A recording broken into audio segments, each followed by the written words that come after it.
हुआ है। किसी ने नहीं सोचा था उसके पहले, ना उस समय सोचा था कि आगे हम कहां पहुंचेंगे। लेकिन पिछले 7 वर्ष के इस कालक्रम में और धीरे धीरे संगठन के विस्तार के साथ और उसके बीच में भी ये ऐसा कभी नहीं सोचा था कि ऐसी परिस्थिति भी आ सकती है कि कल तक जो हमारे विरोध में थे वो कहीं ना कहीं हमसे फिर बात करने लगेंगे। ये सब कार्यकर्ताओं की मेहनत, परिश्रम, श्रम उसका परिणाम है कि कार्यकर्ताओं ने विपरीत परिस्थितियों में, संघर्षों के साए में और सामने सत्ता की चुनौतियों के सामने लोगों ने न घर परिवार न अपने व्यवसाय पर क्या खतरा हो सकता है उसका विचार न करते हुए जो अंतरराष्ट्रीय हिंदू परिषद के कार्यकर्ता के रूप में अपना समय दिया है, उसका परिणाम है कि अंतरराष्ट्रीय हिंदू परिषद आज देश के अंदर भले ही रवि अवान में लोग कहें, लेकिन भविष्य में हिंदुओं को सुरक्षित करने वाला एक संगठन के रूप में लोग देखने लगे हैं। कल तक जो हम हमारे को विरोध करते थे या जो हमारा मजाक उड़ाते थे, अब उन्होंने हमारे को स्वीकार करना शुरू कर दिया है। ये सब कार्यकर्ताओं के परिणाम के स्वरूप है। और जैसे जैसे संगठन बढ़ रहा है, जैसे जैसे समय निकल रहा है, हमारी जिम्मेदारियां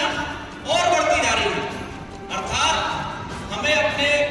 दायित्व के प्रति, अपने कार्य के प्रति, संगठन के प्रति और गंभीर होने की आवश्यकता है। क्योंकि जैसे कल से विषय चल रहा था, भारत का हिंदू सुरक्षित नहीं है, भारत में हिंदुओं का भविष्य सुरक्षित नहीं है। ऐसी परिस्थितियों में जहां एक और सत्ता की चकाचौंध है और दूसरी ओर हिंदुओं के आने वाले समय में क्या स्थिति होने वाली है, इसके बीच में हमको काम करते हुए हिंदुओं के भविष्य के लिए काम करना है। इसलिए संगठन का विस्तार और संगठन के विस्तार के लिए कार्यकर्ताओं को अपने व्यवसाय और रोजगार के साथ साथ अपने काम धंधे के साथ साथ समय और अधिक निकालने की जरूरत है, प्रवास करने की जरूरत है, ताकि जो संगठन का लक्ष्य है, जो 50,000 समिति आने वाले 6 महीने में और 1,00,000 हनुमान चालीसा का जो लक्ष्य है, उसको प्राप्त करने के लिए जो डॉक्टर साहब ने मूल मंत्र दिया है बहुत आसान है कि हर महीने में एक कार्यकर्ता, एक समिति और 2 हनुमान चालीसा। बहुत आसान है। अब मैं कल से हम ये जो विषय चक्री बैठक में ले रहे थे, उसमें मुझे 1,00,000 हनुमान चालीसा का लक्ष्य की बात थी। और जो हमारा अनुमान है कि तालुका से लेकर राष्ट्रीय, डॉक्टर साहब से लेकर तालुका प्राप्त तक के जो पदाधिकारी हैं, अगर जिम्मेदारी के साथ इस जिम्मेदारी को निभाते हैं और अपने दायित्व को निभाते हैं, हर महीने में 1 समिति और 2 हनुमान चालीसा केंद्र, और अगर 8 से 10,000 हमारे पदाधिकारियों की संख्या होती है तो इस लक्ष्य को बहुत आसानी से बिना अधिक श्रम किए, बहुत आसान 1 महीने में मात्र 2 हनुमान चालीसा हमारे संपर्क संबंध के आधार पर हमारे प्रयास के द्वारा 2 हनुमान चालीसा केंद्र प्रारंभ करना। और अगर इसको करते हैं तो इस लक्ष्य को हम प्राप्त कर देंगे। और आने वाले समय में जो वृंदावन में हमारा सम्मेलन होने वाला है, उसमें हम और उपाय के साथ जो नजारे आते हैं, जो हरिद्वार में हुआ, उसके बाद जो पुणे में हुआ,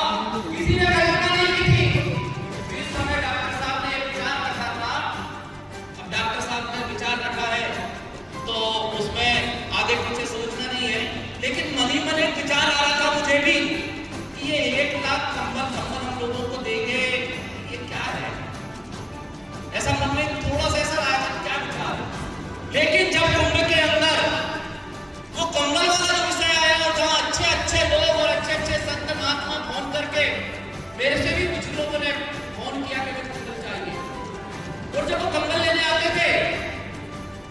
तो जो एक वातावरण वहां बना है, जो भोजन और आवास, लेकिन जो कंबल की जो व्यवस्था थी ठंड में वहां पर, उसका एक बड़ा परिणाम हुआ है।